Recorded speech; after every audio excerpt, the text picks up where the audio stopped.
All right. Hello, this is Scott Churchson from Tales from the Film Set, and welcome to Spanglish Network World Network on Zingo TV, channel 251. Please remember to download the Zingo TV app on the app stores of iOS and Android. When you download, do make sure to rate, leave a comment. Both apps are free. Zingo TV is also available on Google Chromecast, Amazon Fire, Fire TV Sticks, Roku and Roku Sticks, and all smart TVs 2016 and forward. And I hope you guys are having yourself a great night out there. This is Tales from the Film Set, where we get together and we talk about all the good, bad, and sometimes really dumb things that we've seen in the film industry in all of our collective years in this case. Jasmine is currently away in California, so replacing Jasmine is the equally awesome Mr. JT McGuire. How are you, sir? I'm doing well. How are you doing tonight? Good. Boy, this is taking us back. You and I actually had a show of our own a couple of years back. I have missed this with you. I got to be real. This is fun. I'm enjoying this. As always, is Mr. Rob Stats actually joining us again now that we've resolved some of the health insurance issues that we've had with that whole situation. It's insured for another year. Good. I've gotten half my part done, but I'm at least good for some of it. So in this case today, we will be talking film stuff. We're going to be talking a lot about film festivals in general because film festivals have started to reopen again. They're taking submissions. Garden State Film Festival in New Jersey just happened over the weekend. Had a pretty good turnout as well. I was actually interested in maybe talking a little bit about some of the Dick Wolf stuff that was out there right now, because in case you haven't noticed, Dick Wolf has a lot of TV shows out there at the moment. Oh, yeah. Oh, yeah. Really? Never heard of the guy. Yeah. Well, let's see. Let's count down. He's got a couple of shows. What's that? He's got a couple of shows, you know. He's got a couple. Let's see. Let's break this down. He's got Law & Order SVU, which has been around since 1962. He has FBI Most Wanted, and he also has the upcoming Law & Order Organized Crime, bringing Chris Maloney back as the Elliot Stabler character from SVU after playing that role for about 10 solid years. Now is the lead in his own show, which I believe is starting in the next week or so. That, of course, does not include the previous shows that he had, such as Law & Order, Criminal Intent, Law & Order UK, Law & Order The Game, because there was a few PlayStation and Windows games out there as well. Some apparently were good. Some apparently were alternately good, I guess is the best way to describe it. What's that? Yeah. Law & Order Los Angeles. Oh, yeah. What's that, Jay? Oh, yeah. Oh, I'm not. I thought it was good there for a second. No, I said it was not good because I had to make a dumb joke. That's okay. You're allowed to. Listen, it's all free here. So in this case, yeah, Mr. Dick Wolf has been around for, at this point, 31 years with some iteration, some form. As always, you can see the little lower third that we got there. Follow us on Zingo TV on channel 250. Find us also on Facebook at Tales from the Film Set and Twitter at Film Set Tales. I'd love to be able to change that URL, but unfortunately, Twitter only allows me to have 15 characters. So you got to be a little bit creative with it. It's a problem with that system. One of many, in my opinion. But like I said, we got film festivals underway. You know, I want to talk a little bit about that process. I want to hear actually from JT, in your case, some of the weird and odd things that you've had to deal with. You don't have to mention any of the festivals themselves. You're more than welcome to. I'm not going to judge in that particular case. But because that's starting up again, because Film Freeway is now making money again on submissions, how are you doing over there with all that? I quit all of them. Okay. All of them? All of them for now. I know Westfield was actually a very interesting one. If you're familiar with that, the Westfield International Film Festival. For filming that years ago. Yeah. She actually was planning on taking a break for 2020. Okay. And, well, 2020 decided to take a break, so it all worked out in the end. Yeah. But it's funny because I wanted to talk a little bit about the process when it comes to the film festival part of it. You know, because I think a lot of people don't necessarily understand how a lot of that works. And they just assume, oh, I have a movie, I put in a festival, it plays, et cetera, and you're done. You and I know a little bit better on how this whole process works. And I wanted to get your thoughts on that. I mean, okay, at this point, for whatever it's worth, mildly congratulations on not dealing with the stress. But give me some high points, give me some low points.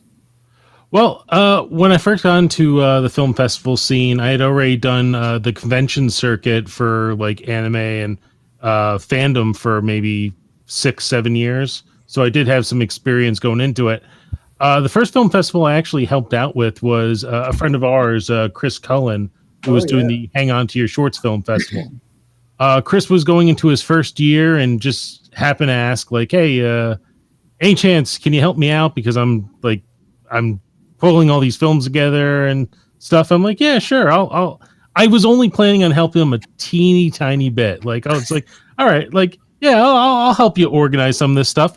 I end up being the person collecting all the films, piecing all the films together for all the showings, delivering all the films to both the showroom in Asbury Park, as well as he ended up approaching me also about starting a third room. So I then had to put together a projector, speaker system, buy a projection screen. In that bar? Oh, no. This was you said Hang On to Your Shorts. I was thinking Brightside. Chris Cullen has several festivals, so I was thinking wrong one. My bad. He does have many. Producer had a question. I missed that. But he, across the street from the showroom, if you're familiar with that, in Asbury Park, there used to be a like a music museum. I forget the exact name of it, but Chris was able to rent that out, and we turned into a mini theater for the day with all the gear that I had collected over the years. And so pretty much I was the official tech guy for this film festival, and that ended up being my role for them for like the next 7 years. So it's, I don't want to say I got roped into it because it wasn't like Chris was forcing me into it, but it kind of felt like, yeah, I need to kind of help Chris here.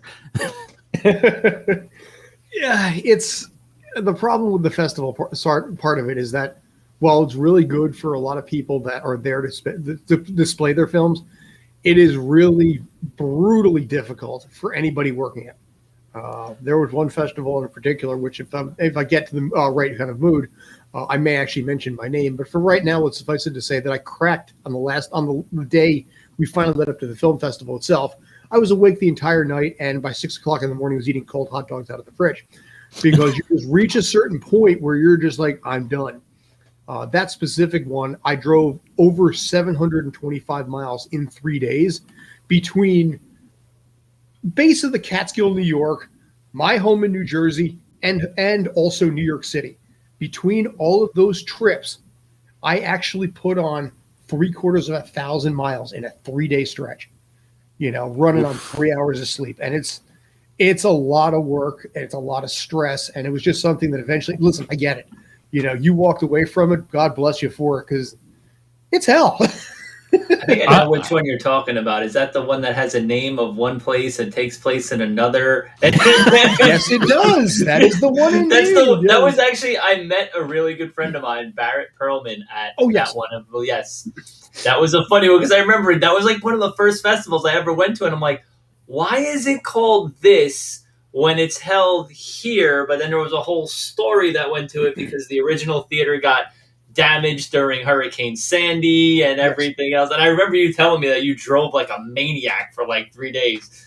But that was my first festival. It was ironic. I met Barrett there. We actually met through a mutual friend who passed away last year. I just found out about it like a few months ago. But he was like such a diehard fan of her because she's an actress, stunt performer, and a former professional like wakeboarder. Mm-hmm. But then there's a bunch of people that I just randomly a bunch of people that I like ran into randomly there, like that I had worked with in like a couple of years before, where I was like, "Oh, what are you doing here?" Like, "Oh, yeah, my indie film's here." I was like, "This is kind of cool." Like, it was, aside from the weird thing with the whole name and the location, and Scott driving like 750 miles or whatever it was, but no, it was like really cool. It was a cool experience for me because I'm like, oh wow, like a lot of my friends do this. Like one of our buddies, Mike Veza, is all over. He's probably at all like the Cohen ones too. Like he's always got shorts and stuff playing and everything. And so it's the only time I've had a bad experience with one was this was with Ryan O'Regan when I met him. Yeah. I'll name it. I don't care. I have no will. It was the Project 21 thing down in JT, do you know what Philly. He's talking about?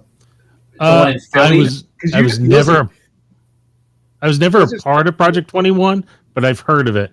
But Yeah. I always heard good things about it. So apparently it was not the best of experiences. This was the only year we ever tried to do it, and we got in there. It was just weird. Like, it was me, Ryan, and we had another girl that was teaming up. We were teaming up with, but she made a great point. Like, we went down for the initial like launch meeting or whatever, the meet and greet, and they're like, "Yeah, you have 21 days to write your script, shoot it, and blah blah blah." And somebody gets up and is like, "Oh yeah, like we got everything set up. We got a script already. We got blah blah blah. We just need a couple of things." And she's like, "Wait, this is a 21-day project. Like you're letting, like they're basically telling you they have like a 3 months head start, and that's cool." And like, "Oh yeah, no problem." And we're like, "No." I'm like, "This is not cool." I'm like, No. I was like, "This is not a 21-day project." Then like they literally just came out and said, "Yeah, we have all this other stuff set up already. We have a script, we have a location. We just need a couple of actors and like one other thing." And I'm like, "That's not 21 days. Like that's like a regular project that you just happen to conveniently be doing post-production on during the 21-day period to submit to the thing." So that was the only year I ever tried to do that. The next year they emailed us again. They're like, "You guys want to do this again?" I'm like, "Hell no." Like, we didn't even do the first one. We dropped out. I was like, this is the part where, by the way, this is the part, JT already knows this. This is the part where it's going to get really funny. JT has a show with Ryan O'Regan, or at least for many years, called JT and Big O. So ironically enough, when you're talking about Ryan, I immediately am looking over and I'm watching JT very closely to see what his look is, because those guys have known each other for God knows how many years at this point. So, that's probably where I knew you looked familiar. I'm like, that's probably where I'm like, "Oh yeah, he's on Ryan's show." Well, Ryan also co-hosted this show, I think, on the second. I was on it. Yeah, that's right. I don't know if I was on it with him or not. Yeah, I think I was. I think it was on with that one. You might have been you, because I don't remember at that point. So still trying to finalize guests and everything. But yeah, he was talking a lot about Impractical Jokers and his time on there, and videos that thankfully were blurred out on YouTube because Ryan's a really great guy, and he's probably watching this right now and going, "You son of a bit."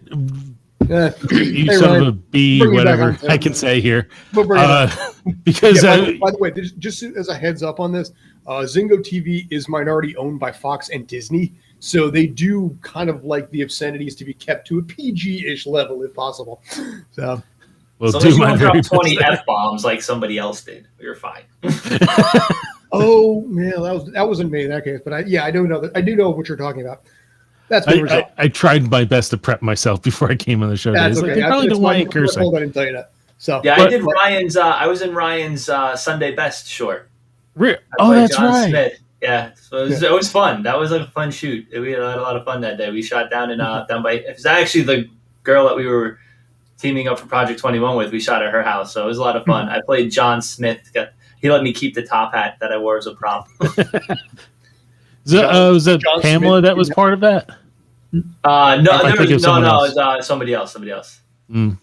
It was. I think her name was Trish something. John Smith. You couldn't have a better name than that. The concept was great. Like, it was all deities that I think it's available online. Vimeo. I think he has it on. So it's all everybody played different deities, but you were based off of your certain teams.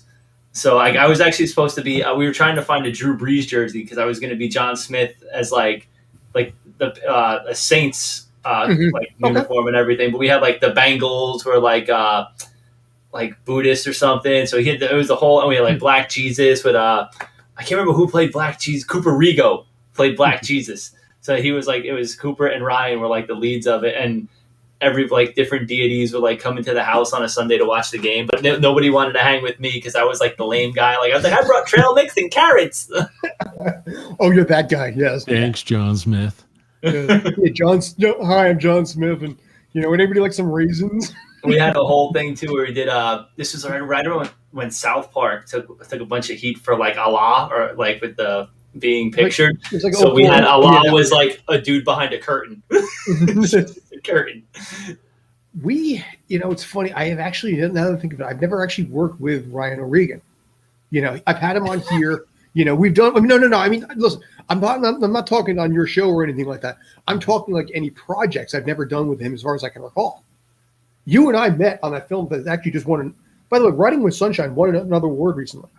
I don't know what it was, but I saw something. Yeah. Yes, tell us about that. It's actually a duel. Me and Christian both got the same award. So This arrived for me 2 months ago. Hers just arrived 2 days ago. Don't ask me why. Yeah, so basically tell us about Riding with Sunshine. How was that film? What was that film about? And what was your responsibilities with it? Well, I happen to be the co-director of that film, and it was with the lovely Kristen Kammer, who is an amazing filmmaker who just has the power to make anything happen. When I don't know. I don't really. Do we really want to need to get into all this? Well, I mean, listen, without going into plot or anything. I mean, I don't know. Whatever you feel like, it's. And like I said, it was a fun day. It was the first time I met you. It was the first time I think. No, it's not. It is not the first time we met. The first time I met you was at a comedy special that Chris Cullen was hosting. Okay, that wasn't the one where I did a terrible job at stand-up, was it? Yes, that one. No, I'm joking. I'm joking. Oh, man. My God. It's funny. Years ago, Rob, you've done stand-up. You know how it is. Stand-up is one of those things that I've never had a real strong suit for. I'm better at just kind of just making it up on the fly as opposed to having, just a half set routine with a bunch of people like, all right, dude, I had a really crappy day. Make me laugh. Go. I don't do well in that circumstance, and I straight bombed on one of Chris's events. So in this case, I wasn't sure if that's the one I met you at. I don't think you straight bombed at the event. It was a nice little event at the Brightside Tavern over in Jersey City. I mean, we all had beer. We were all happy. Well, that helps too. Enough in this case, yeah. So, yes, Obi, hi, we see you. He just dropped a quick message to find out if it's working because we're still debuting this brand new, fantastic, charismatic, amazing Restream system, which has a live chat on the right side. So, yes, hello, Obi Spencer. You will have your own show on Friday night, which is me, my Scotch, and I, talking about basically sports, entertainment, while actually sampling some of the finest alcohol the world has to offer. Wait, that's not the show you invited me to be a part of? Talk to Obi. They'll probably have you on. I don't, he may focus on sports, but we'll figure that out. Now, you guys didn't work on the movie together that you worked with Barrett on, the Slumber Party. Oh, okay. Bloody Slumber Party was something I did back in 2013. Well, you didn't work with Ryan on that either?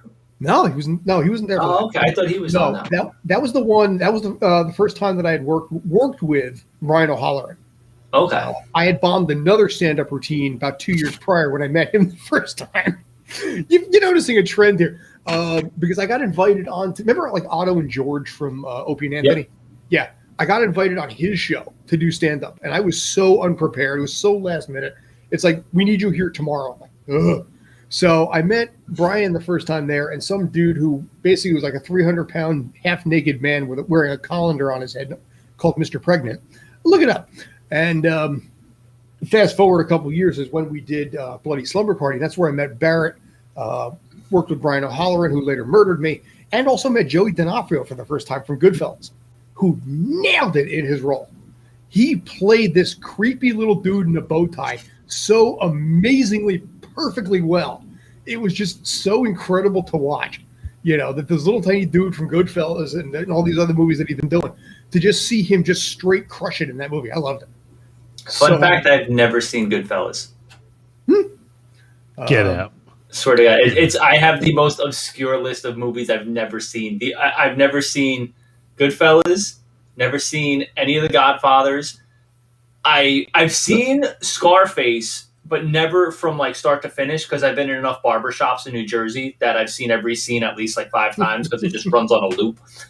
And I've seen Casino because this conversation came up in LA one night, and my friend Yoda, who I live with out there, he's like, "You've never seen Casino?" I'm like, "No," and he literally just pulled Casino off the shelf and was like, "Sit down, we're watching Casino tonight," and it became movie night at the house. That's the only reason I'm seeing Casino. He's like, "If we had Goodfellas, we'd be watching Goodfellas too right now." I'm noticing an Italian mob theme. How about The Irishman? That's not Italian, is it? No, I didn't see that because that was just too long. Like everybody, when it came out, everyone's like, "Oh, it's like 3 hours long." I'm like, no. Even on Netflix, I'm like, I'd have to pause it and go back. It's still sitting on my Netflix queue like a year later. I haven't gotten around to it. I just worked with funny story from set. I just worked on another project, and one of the guys was from The Irishman, and it was just we came to the conclusion. I said, this guy is not acting. Like, what you see is what you get. And apparently it was like I just flicked that first domino because the PAs, they were just like, oh my God, you have no idea what it's like with him in a trailer. It's just like, they're like, yeah, it's not an act. Like, there were like the things that were said. Like, I was like, oh yeah, I was like, it's either like extreme method or it's real. And I'm like, let me tell you, it's real. Like, this guy was just breaking the chops of like every PA, like the COVID officer, like, and it was one of those things like, he had to go around and tell like every time something happened, he had to go tell like 3 people. And I'm like, dude, just shut up and get on your mark. Like, I had sunburn. Like, it was funny because the next day we were in the studio and they're like, I showed up and like the right side of my face was scorched. Like, it finally just cleared up the other day. Had really bad sunburn because we were out in Coney Island and it was like the warm day. And I was like, and you wonder why I was in a bad mood yesterday when he was acting up like between scenes, and they're like, oh, just torched. I was like, Funny thing. Yeah, go ahead, Jay. No, you go. No, I was going to say, speaking, and you'll appreciate this because you're going to know half the people I'm going to mention in this.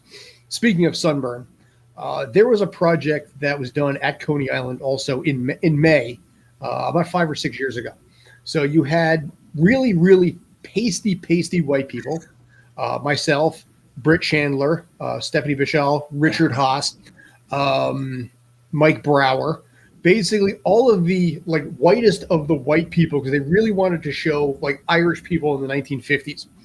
So they took all of us really pasty, out of shape people, none of which had a proper, good looking beach body, and like, all right, taking all your shirts off, you're going in shorts, you're going in Speedos, and go. And they left us out on the beach in May for like 15 hours straight. And all of us were just red after that. And to add insult to marginal injury, the last scene that they had for the night was a night scene in the water at Coney Island. Oh, God. And it was May. That water was about 55 degrees. So here we are at 7:30, 8 o'clock at night at Coney Island, standing outside, freezing our butts off in the water, and simultaneously burning from the entire day spent. And we were just like, it was your body's like going to have a stroke. It's like I'm on fire on the outside, and then I'm freezing from being in the water. Like, yeah. And, we got like $200 out of it. It wasn't, it was sounds totally worth it.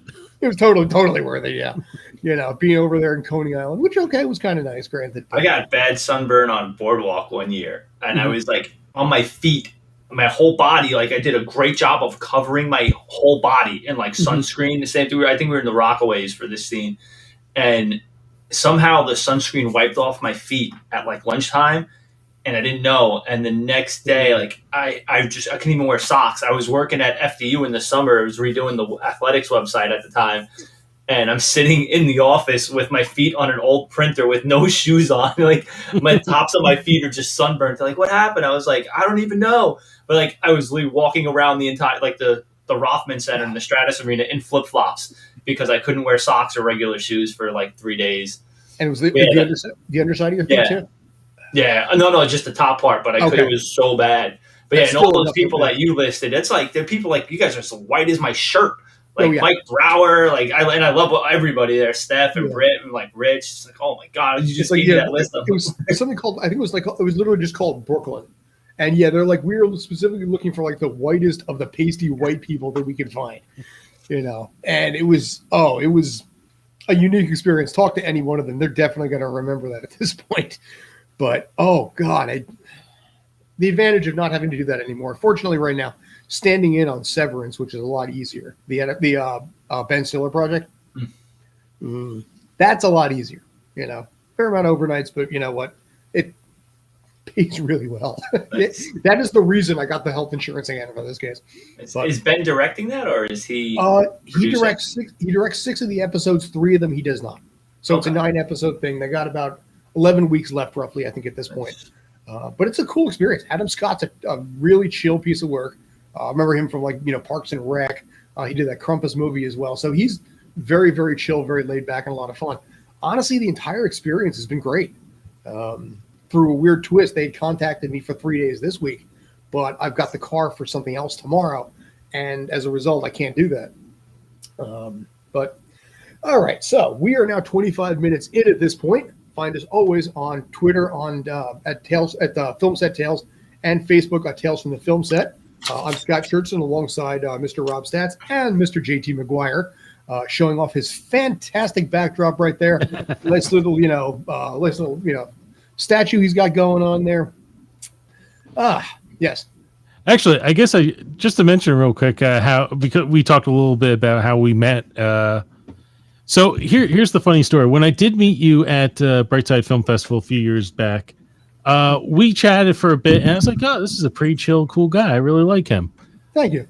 A few months later, I started helping Kristen with this film, and when we finally got to rehearsals, everyone showed up. Every actor showed up except one. I couldn't for that reason. For some reason, and I'm just like, who is this jerk who wouldn't show up for a film? Kristen, we should replace this guy. Then finally come. I'm sorry. No, go ahead. I'm sorry, I cut you off.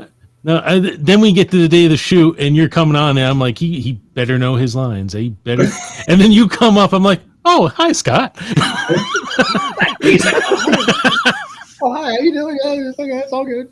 No, he's cool. Yeah, he's all right. But yeah, no, that was a cool experience. That, of course, also where we met Carlo Darson, who created, I think, was it Anime West or Anime Next? Otakon. No. He was the chairman of Anime Next. I actually knew Carlo for many years before we did that film, and just I don't know if I mentioned what the film was about before. Basically, it was basically a social justice piece about a man who gets pulled over because he's black, and his friend who happens to be white, and seeing the situation and how it changes her views on things. The story is based off a real story. In fact, it was basically a story from Carlo himself. The thing is, Carlo has 1 million of those stories. I've told multiple different versions of that same story. So just imagine like the movie that we did and how impactful it is. And this man experiences it almost every few weeks. And he is one of the nicest people the planet is ever going to have. Yes. Carlo is just a peach of a human being. Yeah, if you ever look at him the first time, he's a big dude. He looks very intimidating, but the minute he opens his mouth, he's just all jokes and love. He is really a great guy. So, but this was a social justice piece from like 2015, I think, too. Years ago. So that's still coming in. That's the thing about it. This was 6 years ago now, and I'm still getting awards for this thing. God, 6 years since that. You know, yeah, I remember that was nice because I didn't have to drive that far. It was only Nanuet, I think.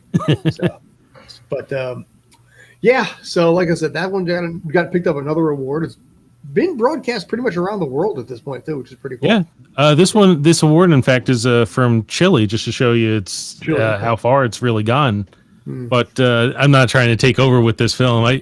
Kristen has done so much promotion for this film, and I, as one of the co-directors, have done so little promotion for the film. This has been like the most I've talked about the film in the 6 years since I've shot it. Well, that's because I'm basically throwing you under the bus and making you talk about it. You know what I mean? It's as if you're one of the stars of the film. Maybe. I think the star of the film is whoever actually had to do the color correction frame by frame in that. Yes. I will. That was Vitaly Tomaszewski, and yes. I will promote his skills and his talents to the end of time. Unfortunately, he doesn't really do much in the film industry, which is another amazing thing. You have this incredible filmmaker, and no one knows about him because he doesn't actually work in the film industry. But he had to correct certain parts of it, literally one frame at a time. And I'm not just talking small parts; I'm talking the entire thing. And it was brutal. That does actually remind me of something that happened to me where you're talking about not being in the industry anymore. Shark Week is coming up again pretty soon. So we've got that happening. There was something I had done for National Geographic out in Long Island for Shark Week. And it was, I don't remember what the name of it was. I have never seen it. I do not ever know whatever happened to this thing. But I remember in this particular case, the DP on this was somebody who was actually apparently a really, really good scuba diver, like college level, like, really, really strong swimmer. So he wanted all of us to swim out past the first tide because he really had a shot he wanted to get. This, by the way, is in the water in all the way out in Long Island. I'm looking at that. It's got to be 150 feet out. He wants us to swim out there. And I'm looking at this and I'm thinking, no, I'm scared out of my mind. I can't tell anyone this. But I'm sitting there looking at it. It's like, yeah, I don't think we should. I don't think this is really a good idea because you would have to have the 12-year-old have to go out there. And I'm concerned about his safety. So maybe we should, and me and the DP were going back and forth. Finally, this director woman, who I don't remember what her name was either, she goes out and she's backing up. She's like, listen, he's got a point. We don't want to risk endanger the child by having him swim all the way out there. And as a result, have Scott have to swim all the way out there to save him and bring him back. Let's focus on safety. Let's focus on everybody being careful. We're going to take this shot basically only like 10, at most 10 feet out into the water. We'll figure it out. We'll make it work.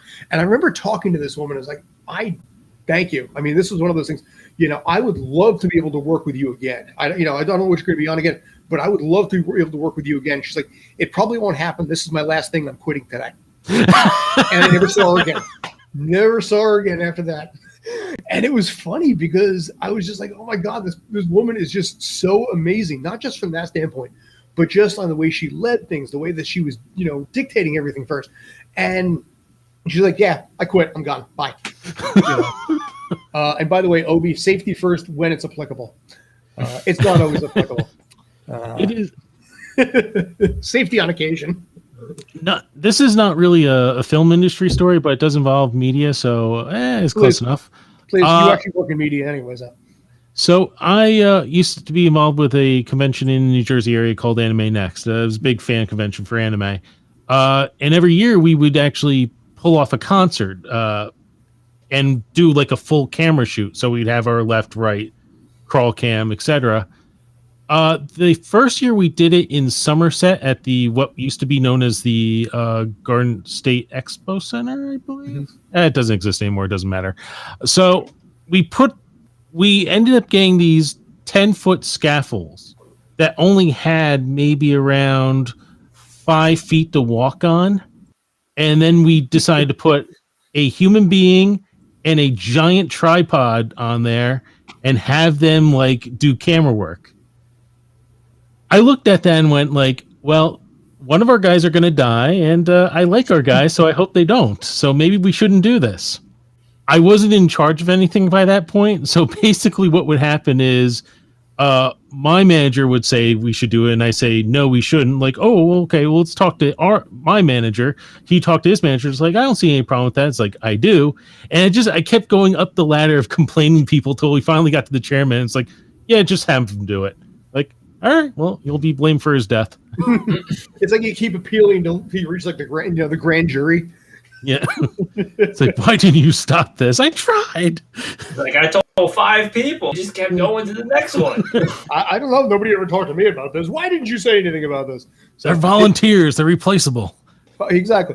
Did anybody die from it? Was there any? No, I think they were overly cautious about it. So luckily that happened. But I don't know. So like you guys were saying with the sunburns and all that, you get put in these dangerous situations when you're in the media that you expect you shouldn't be in, but somehow there you are. Well, I mean, Rich Haas burned himself on Greatest Showman. Really? Yeah. There was a scene in there, if you ever saw Greatest Showman, where, the museum went up in fire. And I remember watching this thing. I remember seeing this picture. And I remember seeing firsthand what this thing ended up looking like.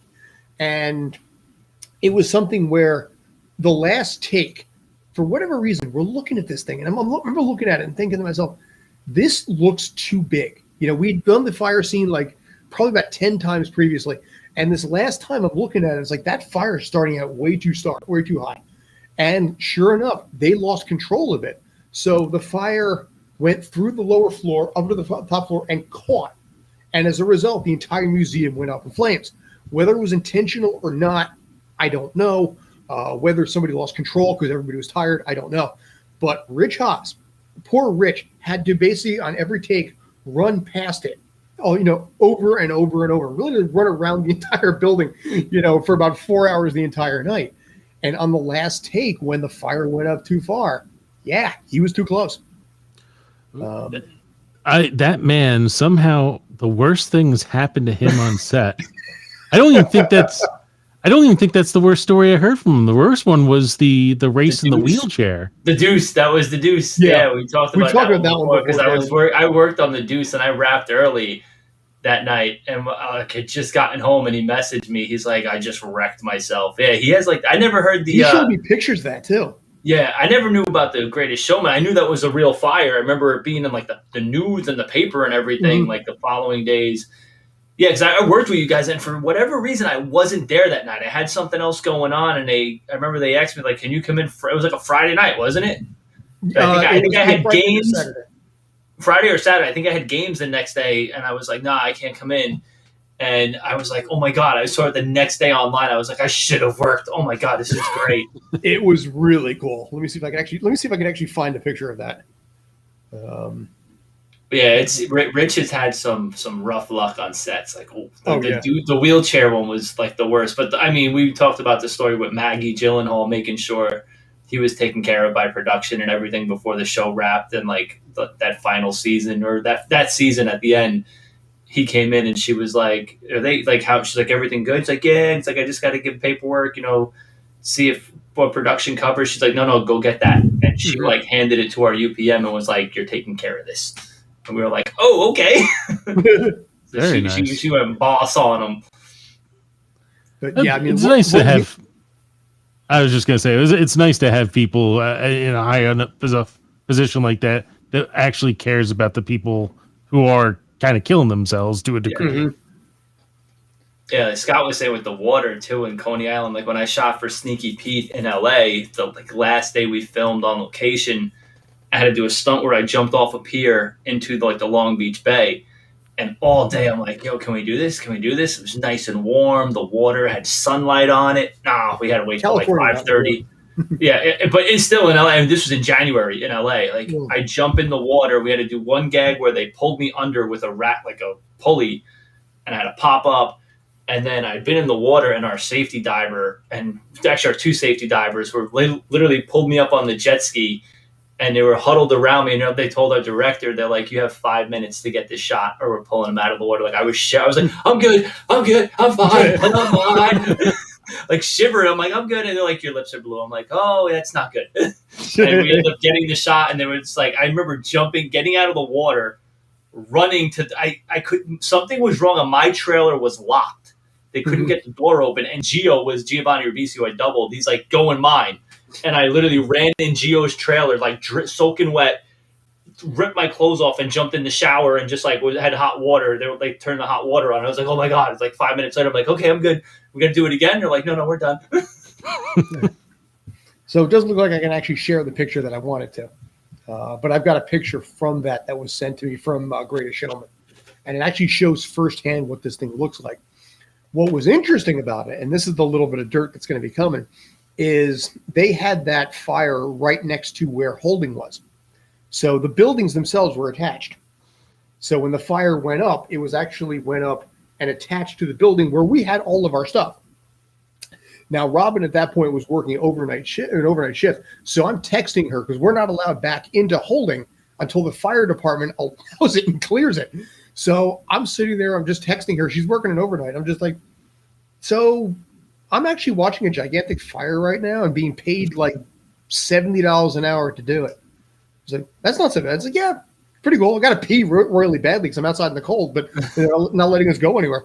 But I sent the picture of this thing, and she started sharing it with the coworker because this thing just was gone. And it was incredible to look at.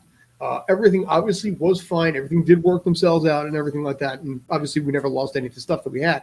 But we ended up having to be on the clock for an extra 2 hours until the fire department came out to Steiner Studios to clear basically say that the building was safe to go back into so we can drive home and go home.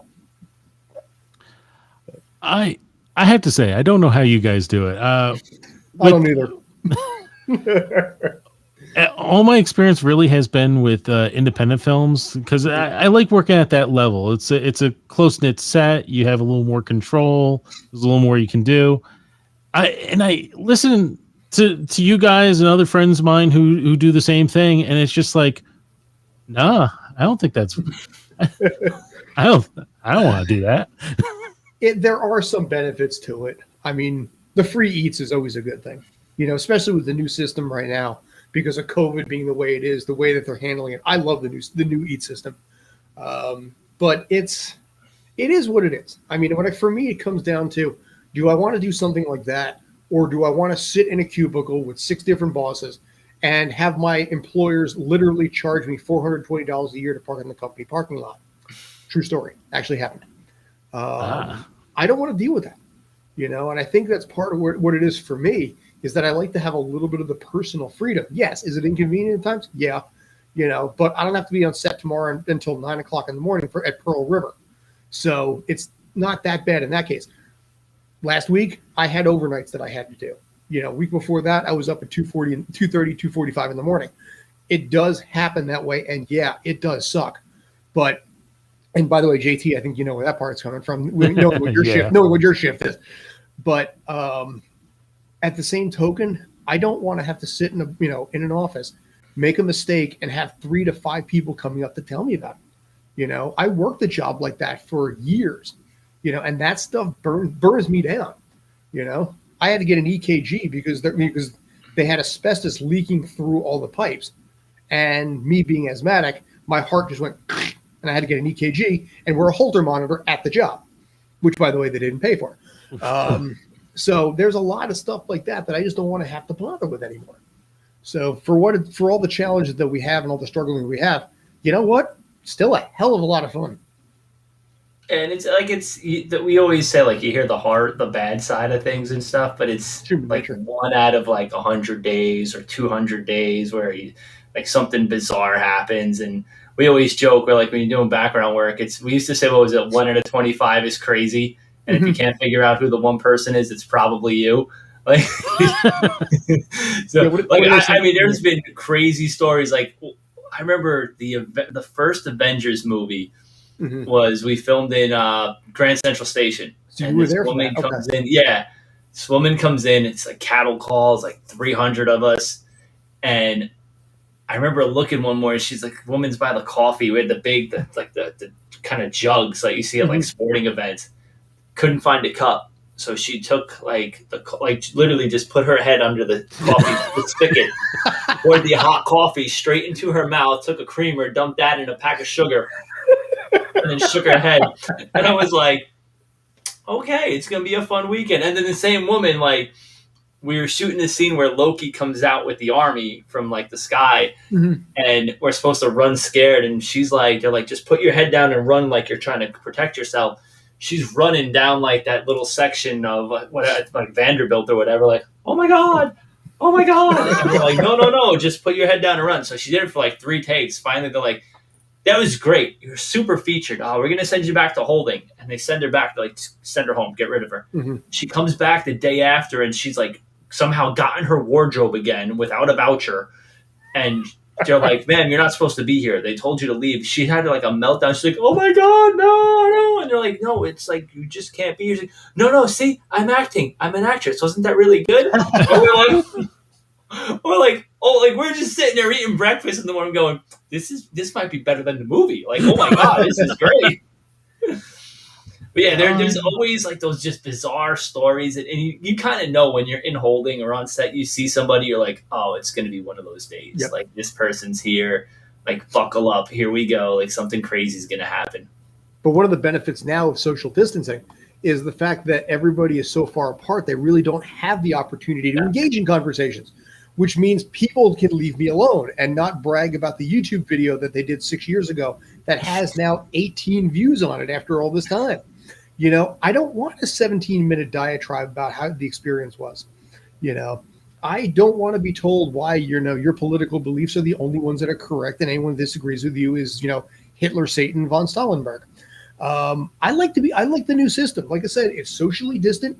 People leave me alone. I can just do the work that I got to do. So tomorrow I got to do stuff with the car.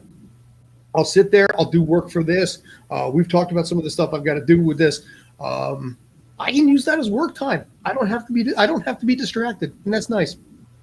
And I always have my like basic rules. I started this probably in like 20s when I started doing Sneaky Pete. I like made them official. It's like 1, it's like don't talk about politics. 2, don't talk about religion.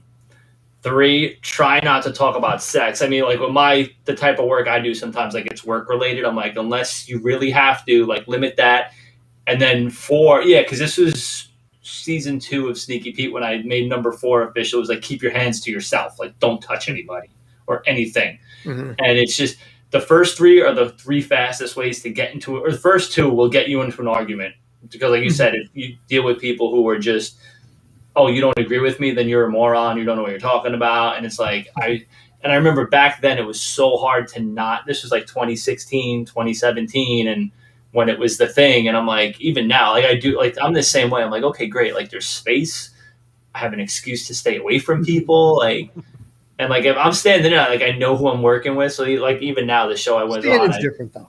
Yeah, but even, like the BG stuff, like I would always walk in and like, do I know anybody here? Like, okay, who can I trust to not like aggravate me for the next like 12 hours? But just out of curiosity. Have any of you worked with David Hummel at all?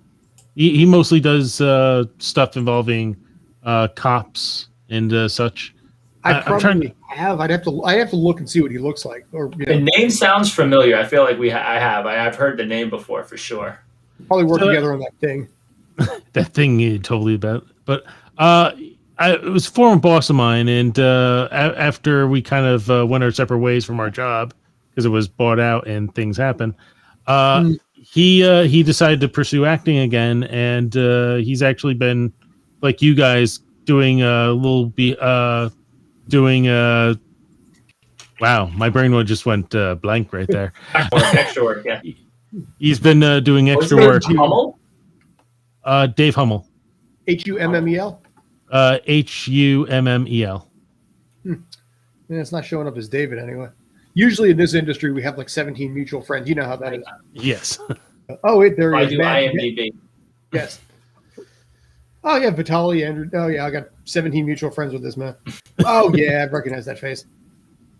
So. Just throwing it out there, though. Trying to get him some recognition as well. Yes. He was the guy who actually got me into my gig in television, so if I can give a shout out to him somewhere, I will. Actually, apparently, according to this, he now lives in Europe. So. Not so much, but... Well, it says he lives in Lillehammer, so... But yeah, okay, I recognize that name. But yes, give him shout-outs, give out the shout-outs, whoever you want. We already gave it to Christian Comer, Vitali, Christian, Richard Haas, because he comes up on this a lot. Poor man. Yeah. We have to have Rich on as a guest. People are like, who is this Richard I have Haas? tried, dude. I have tried so many times. You know, I have tried to get that dude on so many times at this point. You know, but... I mean, I'm about ready to like drive up to Connecticut, install a camera, and be like, "Dude, we're doing this." You know, he just one day runs across it. He finds out that you've just been filming him for months and then putting him on the show. Yeah, exactly. It's a little Truman Show kind of action or something, you know. So let's tune in and see what Rich is doing now. Exactly. Oh, he's playing Switch since he just bought it. Congratulations. And I'll always give promotion to Ryan O'Regan, especially because I feel guilty because I pulled the rug out from under him when I killed the JT and Big O podcast. But I know he's been all over the place. You said he's been on your show, and I know he's been doing a lot more production work as well. Mm-hmm. So actually, I was in another one of Ryan's shorts, Trip. That was the first one I worked on at the Exotica Expo. Yes. Wait, were you the guy giving him the drugs? No, I was when he runs by. It's me and my buddy Laz Vic because we were doing stand up down there. It was the one time we had reached out to them. We're like, hey, if you guys, they hooked us up with a booth and we were doing stand up, like between some of the other performances, and that's when we met. I think Laz might have known Ryan or something too, where he saw us perform the first night, and then he came up to us that night. He's like, hey, I'm doing a short. You guys want to do it? And we're like, yeah, sure. So it's where he runs by. It's like a blur, And me and Lads are in the booth, and he goes, "What was that?" I'm like, "I don't know, but it looked like it had a nice booty on it." And it was just some of this stuff that Ryan writes is hysterical. Like anytime I read it, I go, "Dude, I'm totally down for this." Like I was like, it's just so over the top. And for me, I'm like, it's perfect. I was like, I love it. But yeah, I met him at the Exotica Expo, and I think I might have met him through one of the girls that was down there too. Like we had a mutual friend in the industry, and he was like, "Oh yeah, this is my buddy. He's doing a short down here." I know and actually, Trip is a funny story. I used to run a group here called Central Jersey Indie Film. He actually made that for a competition we were doing, and I believe he actually won Best Picture with Trip. Nice. So we got about 4 or 5 minutes left at this point, and the show has a very hard exit, so we will have to start cutting this short. JT, I've missed you, man. You know, I still have the NES Classic that you got me. For my birthday. It's right over there. It's actually, you'll say the layout of this basement better than anybody that's ever been on any of these shows. So yeah, the layout. So it's sitting over there right now. Like I said, I've missed working with you. I've missed hanging out with you. And COVID has royally just sucked that way. So we're going to make it a point to figure out a way to get back together at some point. I should point out real fast, and I won't waste too much time with this. I built the entire setup for you to become part of my podcast. Came to your house, built this entire thing, laid it out, left, then killed the podcast. So he's basically just has this big thing probably in his basement right now. This is not being used. This webcam, this ring light, all yours. You're using it. You literally gave me all of the stuff that I have here. I think actually, I'm not sure. These headphones, are they yours or are they? Yes, those are mine. Yeah, I was gonna say, I got let's see. Well, yeah, I was gonna say some of the stuff I did get from B&H. This guy right here, the Mixmate that I use for audio, that I think is yours too. It's like it's like my entire setup is basically yours. I should give special thanks for every single video I do. Oh, I'm glad it's going into good use. Dude, every day. I mean, even with the YouTube channel that I've got, Uplifting Stories in a Minute, I'm plugging that right now. All that stuff gets done through your equipment. The camera that I used to film the audition that I had yesterday, for Mountain Dew, which I won't mention offhand, came from your camera. The green screen, no. The green screen actually came from I didn't touch the green screen. Yeah. But so we got about 2 minutes left. You gents got anything else you want to add? No, actually, I'm looking forward to trying to get back into movie theaters. That's my thing now. Because all this AMC to the moon stuff with the stock market, I'm like, how about we take AMC to the moon it's finally we can start going back to theaters in some locations. I'm wondering if the one in Ridgefield Park might be closed, actually. I don't know. Are reopening again. Yeah, a lot of I just got the email. A bunch of them are reopening. There's a few good movies that I want to see in theaters, like the Bob Odenkirk Nobody, and like Godzilla vs. Kong. So I was like, all right, I was like, there's a couple that I have to see. Matrix probably when that comes out. Yeah, I was like, I have to see certain movies in the theater. So that's my new thing. When I have the art films are coming to America. You don't have to. But the movies that were designed for, the last Godzilla movie we saw on your birthday, JT. Down at Middletown or something. I should have brought the poster over, but I have my birthday and on that and blah, blah, blah, and who cares? That's kind of boring. But, all right. So, like I said, we got to wrap this up at this point. But again, this show is available on at least 35 different platforms across 4 different continents. I heard 35. I'm pretty sure that number is a lot higher now based on some of the other things that I've heard about that I'll talk about one of these days. We are not available yet in Antarctica, but that is on the hit list. Every time I got to say it. JT, thank you. It's been a pleasure. Rob, thank you, man, as always. I appreciate you guys being on. Let me know basically what you guys want to do. We can come back and do this again. I would have zero problem with that. Apologies to Jasmine, like I said, who's out in California right now visiting family. She's missing out on all of this. But as always, you can find this show on Film Set Tales on Twitter and on Facebook and Tales from the Film Set. And for me, I'm Scott Churchson alongside JT McGuire and Mr. Rob Stats. This is Tales from the Film Set, where we get together, tell you all the weird and funny stories that we've experienced over decades combined in the film industry. Have a great night. Make it a great day. Take care.